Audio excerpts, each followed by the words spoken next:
सिर्फ किसानां दा नहीं, मजदूरां दा नहीं, कलाकारां दा नहीं, धरने ते बैठे हुए हर एक वर्ग का सत्कार है। यकीन मन्नियो संघर्ष करने लई कल्ला कल्ला बंदा पंजाब विच तैयार है। पीबत्ती नवां शहर देख रहे हो, मैं तुहाडा अपना परिवारक मैंबर दिनेश सूरी। दोस्तों धरने ते पहुंचे हुए सी, पर इत्थे सानू साडा वड्डा वीर बांसी बरनाला भी मिल गया, जिन्हां तो गाना आया सी कि तीजी वारी कर दईए रब नूं प्यारा बंदा वड्ढ देईदा। ये गीत साडे चेत्या च बिल्कुल फ्लैश करदा रहिंदा।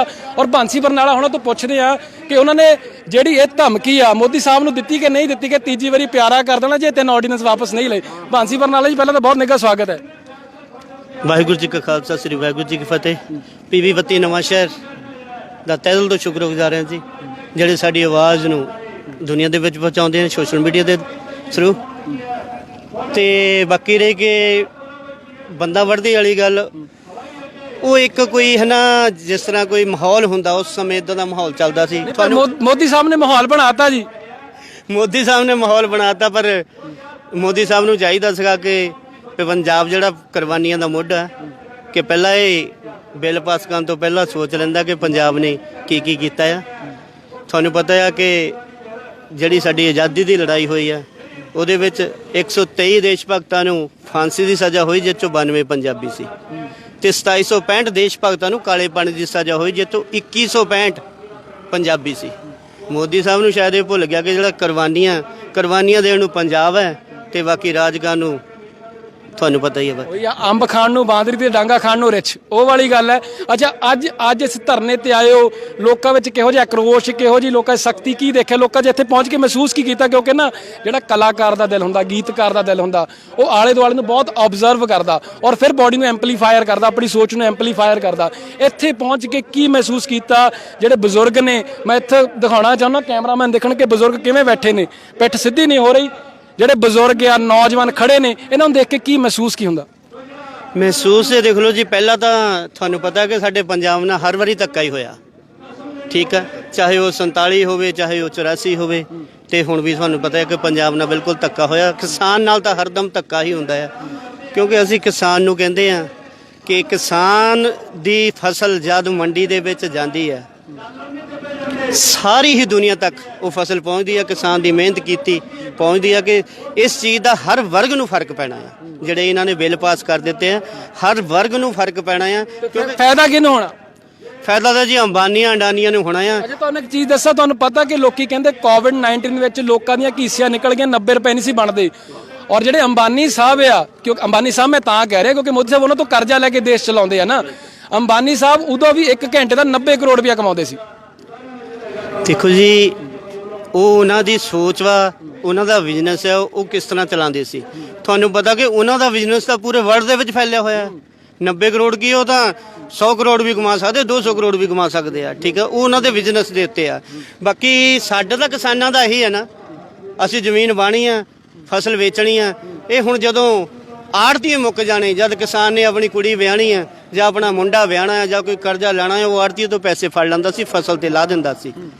ਹੁਣ ਜਦ ਅਦਾਰੇ ਪ੍ਰਾਈਵੇਟ ਹੋ ਜਾਣੇ ਆ ਸਾਰੇ, ਕਿਹਦੇ ਤੋਂ ਕਰਜ਼ਾ ਲਊਗਾ ਤੇ ਕਿਹਨੂੰ ਜਾ ਕੇ ਪੁੱਛੂਗਾ?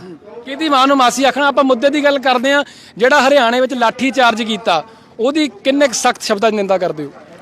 ਦੇਖੋ ਜੀ, ਕਿਸਾਨਾਂ ਨੇ ਚਾਹੇ ਇਹ ਲਾਠੀ ਚਾਰਜ ਕਰਨ, ਜੋ ਮਰਜ਼ੀ ਕਰਨ, ਕਿਉਂਕਿ ਹੁਣ ਕਿਸਾਨ ਵੀ ਜਾਗਰੂਕ ਹੋ ਚੁੱਕਾ ਆ, ਨੌਜਵਾਨ ਵੀ ਜਾਗਰੂਕ ਹੋ ਚੁੱਕਾ ਹੈ। ਤੁਹਾਨੂੰ ਪਤਾ ਹੈ ਕਿ ਸਾਰੇ ਪਾਸੇ ਧਾਨੇ ਵਧੀਆ ਲੱਗ ਰਹੇ ਨੇ ਔਰ ਸਾਨੂੰ ਉਮੀਦ ਹੈ ਕਿ ਅਸੀਂ ਜਿੱਤ ਪ੍ਰਾਪਤ ਜ਼ਰੂਰ ਕਰਾਂਗੇ। ਬਾਕੀ ਜੋ ਕਰੇ ਕਰਾਵੇ ਆਪੇ ਆਪ, ਮਾਨਸ ਦੇ ਕੁਛ ਨਹੀਂ ਆ, ਜੋ ਉਸ ਨੂੰ ਮਨਜ਼ੂਰ ਉਹੀ ਹੋਣਾ।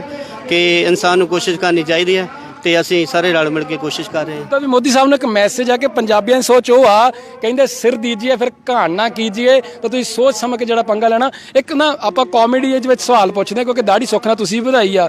ਕਹਿੰਦੇ ਜਿਹੜੇ ਮੋਦੀ ਸਾਹਿਬ ਉਹਨਾਂ ਨੇ ਦਾੜੀ ਤਾਂ ਬਣਾਈ ਆ ਕਿਉਂਕਿ ਹੁਣ ਨਾ ਜਿਹੜੇ ਆ ਸੰਘਰਸ਼ ਮੋਰਚੇ ਲੱਗਦੇ ਉੱਥੇ ਅੰਮ੍ਰਿਤ ਮਾਨ ਆ ਕੇ ਬਹੁਤ ਬੋਲਦਾ, ਤੇ ਕਿਤੇ ਮੋਦੀ ਸਾਹਿਬ ਕਹਿੰਦੇ ਉਹ ਤਾਂ ਫੈਨ ਹੋ ਕੇ ਤਾਂ ਦਾੜੀ ਵਧਾ ਲਈ। ਕਿ ਕਾਰਨ ਕੀ, ਤੁਹਾਨੂੰ ਕੀ ਕਾਰਨ ਲੱਗਦਾ? ਇਹ ਤਾਂ ਜੀ ਹੁਣ ਤੁਸੀਂ ਕਾਰਨ ਮੋਦੀ ਸਾਹਿਬ ਤੋਂ ਪੁੱਛੋ। ਉਹਨਾਂ ਨੂੰ ਕੋਵਿਡ ਤੋਂ ਡਰ ਲੱਗਦਾ ਕਿ ਮੋਰਚੇ ਦੇ ਸੰਘਰਸ਼ ਦੇਖ ਕੇ ਅੰਮ੍ਰਿਤ ਮਾਨ ਨੂੰ ਜ਼ਿਆਦਾ ਦੇਖ ਲਿਆ ਉਹਨਾਂ ਨੇ। ਜਾ ਮੈਨੂੰ ਤਾਂ ਇਹ ਲੱਗ ਰਿਹਾ ਕਿ ਉਹਨੇ ਬਿੱਲ ਇਹੋ ਜਿਹੇ ਪਾਸ ਕਰ ਦਿੱਤੇ ਆ ਤੇ ਸੁੱਖ ਲੈ ਕੇ ਦਾੜੀ ਵਧਾ ਲੈਣੀ ਆ। ਜਾਂ ਹੁਣ ਇਹਨਾਂ ਸੋਚ ਦੇ ਵਿੱਚ ਹੈ ਕਿ ਬਿੱਲਾਂ ਨੂੰ ਹੁਣ ਫੇਲ ਕਿੱਦਾਂ ਕੀਤਾ ਜਾਵੇ, ਉਹਨੂੰ ਸਮਝ ਨਹੀਂ ਮਿਲ ਰਿਹਾ। अच्छा चलो मैं ना उत्थे रिलायंस दे जो असीं उत्थे अगे धरना दित्ता सी किसानां ने उत्थे तुहाडा एक गीत सुनिया सी बड़ा जनून भरिया सी बड़ी ऊर्जा दित्ती सी मैं चाहुंदा एक बारी साडी ऑडियंस दे सन्मुख कर दो। ਬਈ ਲਾਲਿਆਂ ਦਾ ਜੱਟ ਨੂੰ ਵਿਆਜ ਖਾ ਗਿਆ ਆ ਰਹਿੰਦਾ ਖੁੰਦਾ ਪਿੱਛੇ ਜੇ ਪਿਆਜ ਖਾ ਗਿਆ ਬਈ ਕਾਲੇ ਧਨ ਵਾਲੀ ਤਾਂ ਉਮੀਦ ਹੀ ਛੱਡਦੀ ਆ ਅਛੇ ਦਿਨਾਂ ਨੇ ਤਾਂ ਸਾਡੀ ਧੁੱਕੀ ਕੱਢਦੀ ਆ ਮੱਛਰ ਚਿੱਟੇ ਨੇ ਨਰਮੇ ਨੂੰ ਖਾ ਲਿਆ ਆ ਪਾਊਡਰ ਚਿੱਟੇ ਨੇ ਮੁੰਡਾ ਖੁੰਝੇ ਲਾ ਲਿਆ ਬਈ ਲੁੱਟ ਲੁੱਟ ਖਾ ਗਏ ਲੀਡਰ ਕਿਸਾਨਾਂ ਨੂੰ ਮਿਲਿਆ ਨਾ ਰੇਤਾ ਬਜਰੀ ਮਕਾਨਾਂ ਨੂੰ ਹਾਲੇ ਟਾਈਮ ਹੋਰ ਮਾੜਾ ਆਉਣਾ ਮਿੱਤਰੋ ਜੇ ਬਚਦਾ ਪੰਜਾਬ ਨੂੰ ਬਚਾਉਣਾ ਮਿੱਤਰੋ। ਸੋ ਗੱਲ ਉਹੀ ਆ, ਹਾਲੇ ਟਾਈਮ ਹੋਰ ਮਾੜਾ ਆਉਣਾ। ਔਰ ਮੈਨੂੰ ਵੀ ਜਿੱਥੇ ਤੱਕ ਲੱਗਦਾ ਕਿ ਮੇਰੇ ਵਾਂਗ ਬਾਂਸੀ ਜੀ ਵੀ ਉਸ ਲਾਈਨ 'ਚ ਆ ਜਿਨ੍ਹਾਂ ਨੂੰ ਮੋਦੀ ਸਾਹਿਬ ਦੇ 15 ਲੱਖ ਨਹੀਂ ਪਹੁੰਚੇ, ਕਿਉਂਕਿ ਕਈ ਬੀਜੇਪੀ ਵਾਲੇ ਕਹਿੰਦੇ ਨੇ ਉਹਨਾਂ ਨੇ ਬਹੁਤ ਤਰੱਕੀ ਕੀਤੀ ਆ, ਪਰ ਅਸੀਂ ਕਹਿੰਦੇ ਉਹ ਦੂਰਬੀਨ ਸਾਨੂੰ ਤਾਂ ਦਿਓ ਨਾ ਜਿੱਥੋਂ ਪਤਾ ਲੱਗੇ ਕਿ ਜਿਹੜੇ ਮੋਦੀ ਸਾਹਿਬ ਉਹਨਾਂ ਨੇ ਬਹੁਤ ਤਰੱਕੀ ਕੀਤੀ। ਗੁਰਤੇਗ ਜੀ ਸਾਡੇ ਨਾਲ ਨੇ, ਆਪਾਂ ਪਿਛਲੀ ਵਾਰ ਗੱਲਬਾਤ ਕੀਤੀ ਸੀ। ਗੁਰਤੇਗ ਜੀ, ਰਿਲਾਇੰਸ ਵਾਲੇ ਸਟੋਰ ਤੇ ਜਿਹੜਾ ਧਰਨਾ ਸੀ ਤੇ ਅੱਜ ਦੇ ਧਰਨੇ ਵਿੱਚ ਕੀ ਫਰਕ ਦੇਖਦੇ ਹੋ? ਅੱਜ ਦਾ ਜਿਹੜਾ ਧਰਨਾ ਉਹੀ ਆ ਸੇਮ। ਧਰਨੇ ਦਾ ਮਤਲਬ ਇਦਾਂ ਇਹ ਇਕੱਲੇ ਕਾਲਾਂ ਹੋਈਆਂ, ਉੱਥੇ ਵੀ ਇੱਕ ਦਿਨ ਪਹਿਲੇ ਕਾਲਾਂ ਹੋਈਆਂ। ਇੱਕ ਦਿਨ ਪਹਿਲਾਂ ਦੀ ਕਾਲ ਆ, ਇੱਕ ਦਿਨ ਪਹਿਲਾਂ ਦੀ ਕਾਲ ਹੈ ਜੀ। ਤੇ ਜਿਹੜੀ ਇੱਕ ਦਿਨ ਪਹਿਲਾਂ ਦੀ ਕਾਲ ਕਰਕੇ ਇੰਨੇ ਬੰਦੇ ਪਹੁੰਚ ਗਏ ਜੀ। ਜੇ ਇਹਦਾ ਪਹਿਲਾਂ ਕੋਈ ਐਡਵਾਂਸ ਦੇ ਵਿੱਚ ਅਸੀਂ ਪ੍ਰਬੰਧ ਕਰਦੇ ਤਾਂ ਇਹ ਤੋਂ ਵੱਧ ਹੋਣੇ ਸੀਗੇ।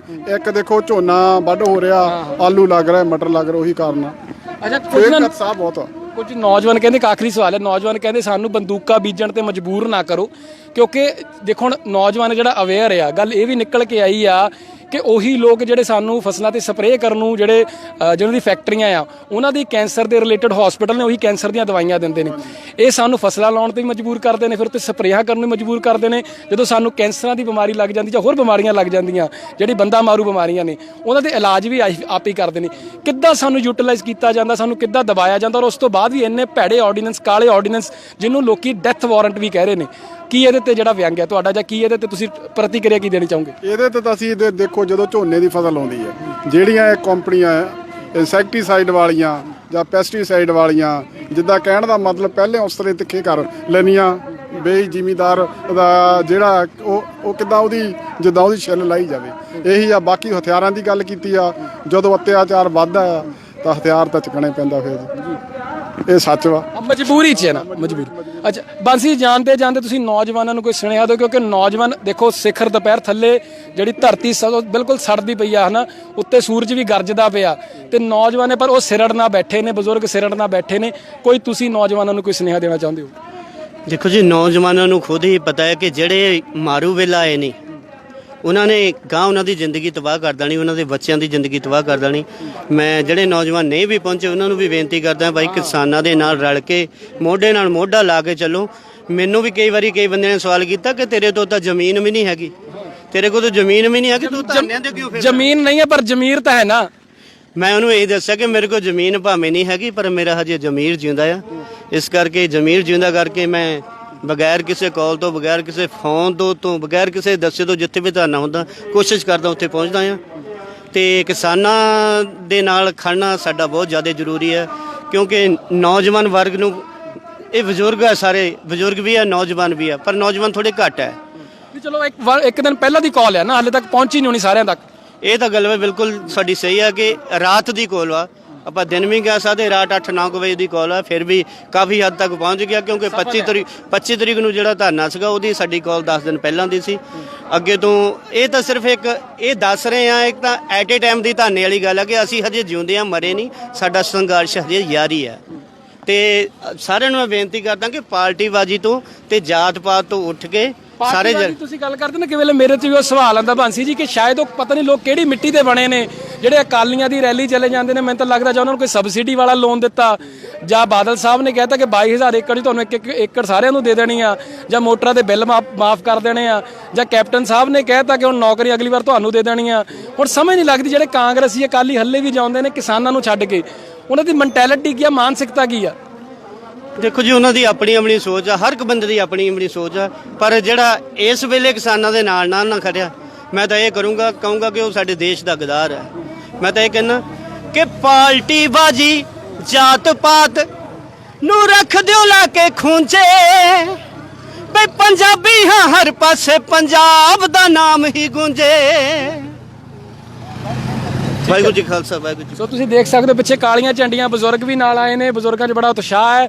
ਔਰ ਪਰ ਆਖਰੀ ਗੱਲ ਇਹੀ ਮੋਦੀ ਸਾਹਿਬ ਨੂੰ ਕਹਿਣਾ ਚਾਹੁੰਦੇ ਆ ਕਿ ਇਹ ਨਾ ਸਮਝਿਓ ਕਿ ਝੁਕ ਗਏ, ਕਿਉਂਕਿ ਹਰ ਜ਼ਖਮੀ ਸਿਰ ਕਦੇ ਝੁਕਦਾ ਨਹੀਂ ਹੁੰਦਾ। ਜਿੱਦਣ ਕਿਤੇ ਜ਼ਖਮੀ ਸਿਰ ਖੜੇ ਹੋ ਗਏ ਤੁਹਾਡਾ ਤਖਤਾ ਪਲਟ ਕੇ ਰੱਖ ਦੇਣਗੇ। ਤਾਂ ਬਣੇ ਰਹੋ ਪੀਵਤੀ ਨਵਾਂ ਸ਼ਹਿਰ ਨਾਲ। ਆਪਣੇ ਛੋਟੇ ਵੀਰ ਦਿਨੇਸ਼ ਸੂਰੀ, ਕੈਮਰਾ ਪਰਸਨ ਵਿਜੇ ਕੁਮਾਰ ਨੂੰ ਦਿਓ ਇਜਾਜ਼ਤ। ਹੁਣ ਨਵੇਂ ਸ਼ਹਿਰ ਜਾ ਕੇ ਕੋਈ ਹੋਰ ਮੁੱਦਾ ਤੁਹਾਡੇ ਸਾਹਮਣੇ ਸਨਮੁਖ ਕਰਾਂਗੇ।